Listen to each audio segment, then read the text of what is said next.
Today, we are examining a legendary character from the iconic cinematic masterpiece The Godfather, Vito Corleone. The loss of his family at age 10, when the mafia killed his father, brother, and mother, and his struggles in the immigrant world of Hell's Kitchen forged not only his empire but also a complex psyche, where the darkness of ruthless pragmatism intertwines with the light of loyalty and empathy. To explore this depth, we use the metaphor of the Matrix, referring to the 1999 film The Matrix. In the film, the Matrix is a hidden reality that demands exploration to uncover truth. Similarly, Vito's psyche is a multi-layered labyrinth concealing his traumas and their impact. So, enter the Matrix to explore the dark and light sides of Vito Corleone's psyche, exploring his trauma and adaptability.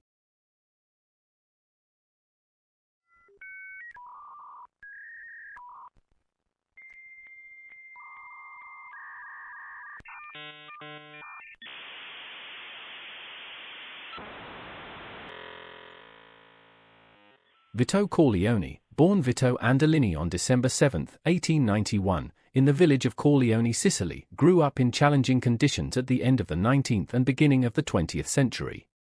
Sicily, after the unification of Italy in 1861, was experiencing an economic and social decline. New taxes, mandatory military service, and competition with the industrially developed northern Italy worsened the situation for peasants. Corleone, located 57 kilometers south of Palermo, was a typical agrarian village where most residents were engaged in farming, growing grains, olives, or grapes. Peasants depended on unstable harvests, which could suffer from droughts or other natural disasters.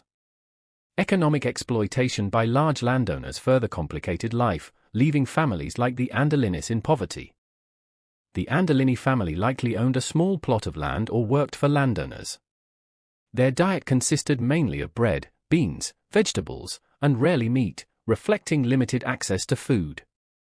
Toys or children's entertainment were rare, as children were involved in farm or household work from an early age.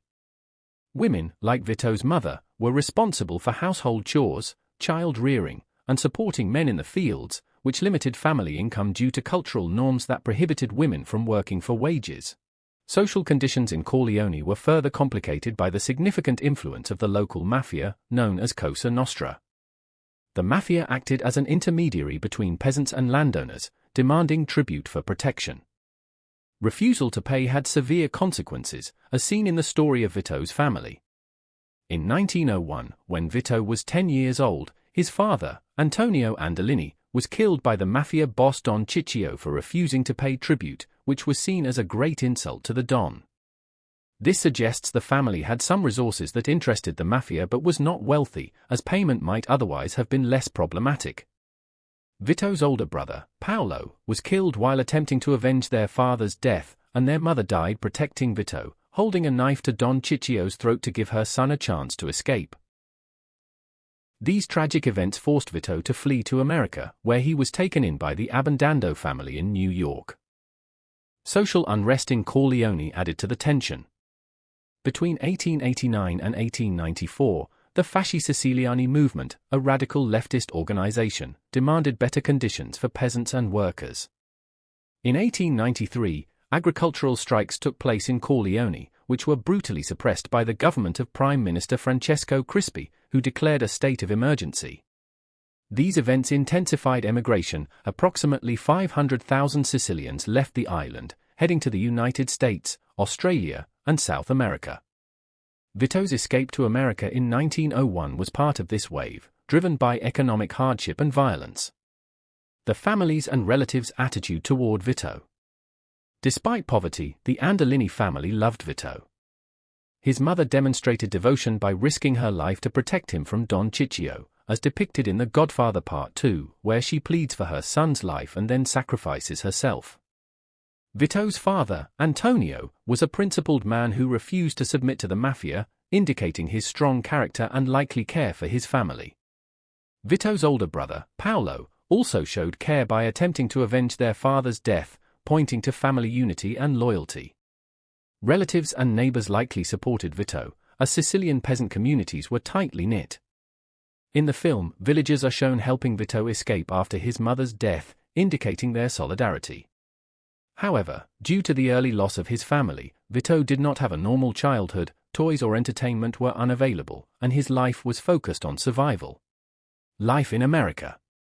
Arriving in New York in 1901 via Ellis Island, Vito was registered as Vito Corleone due to a tag on his clothing indicating his name and place of origin. After being diagnosed with smallpox, he was placed in quarantine but was later taken in by the Abbandando family in the Hell's Kitchen neighborhood. The Abbandando family owned a grocery store, suggesting a relatively stable socio-economic status within the context of the early 20th century immigrant community. Vito likely had access to food and basic needs, as well as care, as evidenced by his strong friendship with Genco Abbandando. There is no information about toys or entertainment, but given the era and immigrant environment, they were likely limited. At 18, Vito married Carmela, starting his own family, which indicates normal social development. Socioeconomic conditions in America.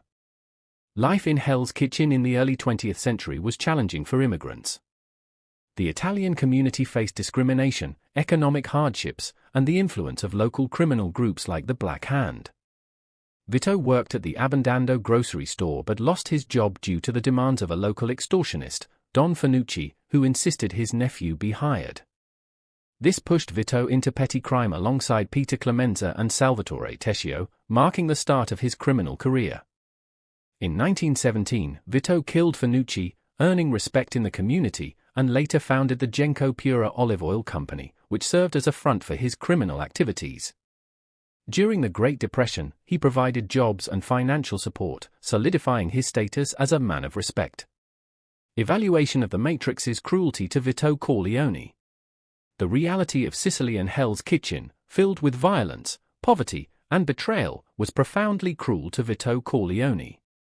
I rate its cruelty at 8 out of 10. Losing his entire family in childhood, fleeing to a foreign land, and fighting for survival created extreme stress. However, support from the Abbandando family and community slightly softened these conditions.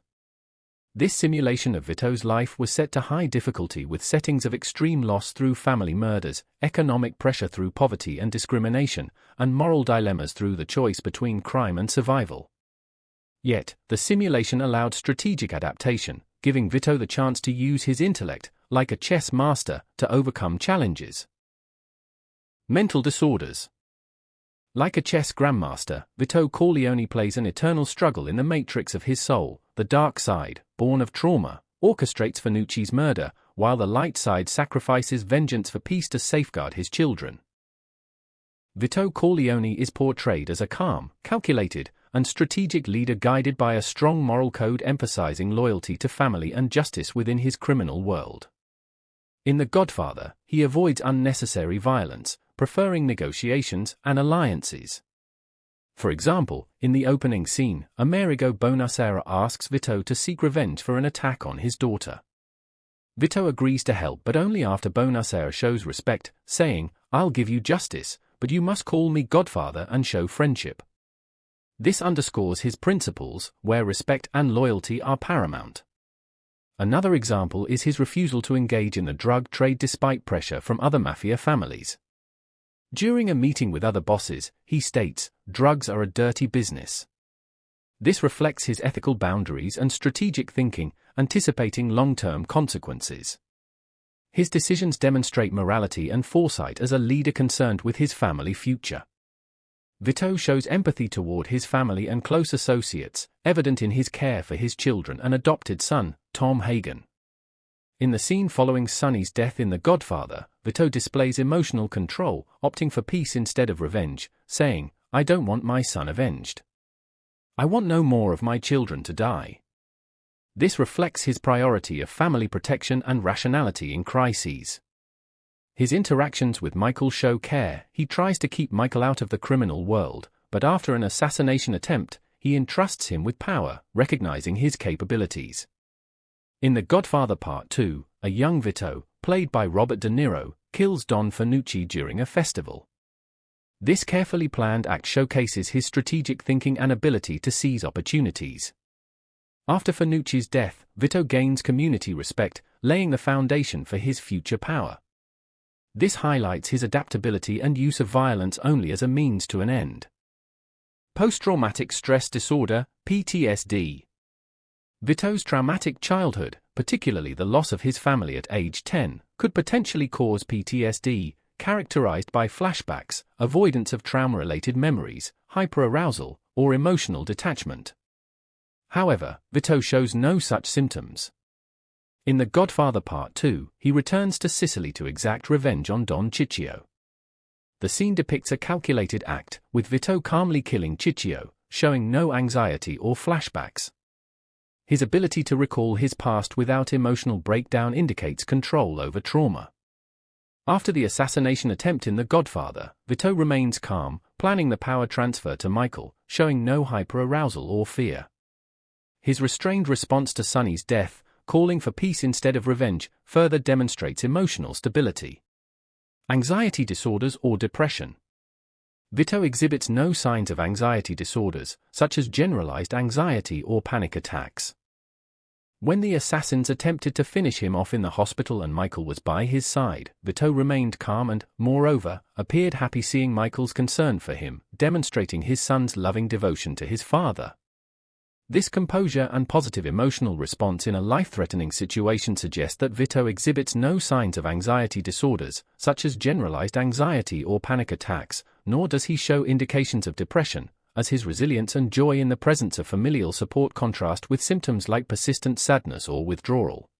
Regarding depression, there is no evidence of loss of interest or apathy. In the scene where he plays with his grandson Anthony before his death, Vito appears content, enjoying the moment, contrasting with depression symptoms like social isolation.